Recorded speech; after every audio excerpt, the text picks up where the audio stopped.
একদিন একজন ব্যক্তি একটা বট গাছের নিচে শুয়েছিল, শুয়ে শুয়ে চিন্তা করতেছে, আল্লাহ এত বড় বট গাছ, এই বট গাছে তুমি এত বড় এত ছোট ছোট ফল দিলা, আর ওই যে জমিনের ভিতরে জমিনে যে কুমড়া গাছ একদম চিকন লতা, তার ভিতরে বিশাল বড় বড় ফল দিলা।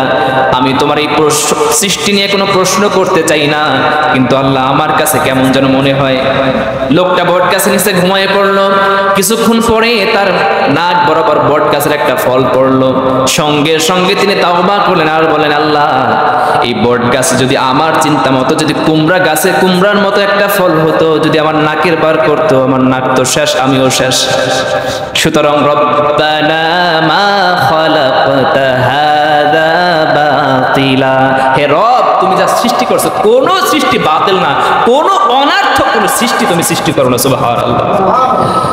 আপনি চিন্তা করতে পারেন, আল্লাহ আমাদেরকে কামড় দেয় সাপ, বিষাক্ত সাপ আছে না, প্রতি বছর লক্ষ লক্ষ মানুষ পৃথিবীতে মারা যায় সাপের কামড়ে।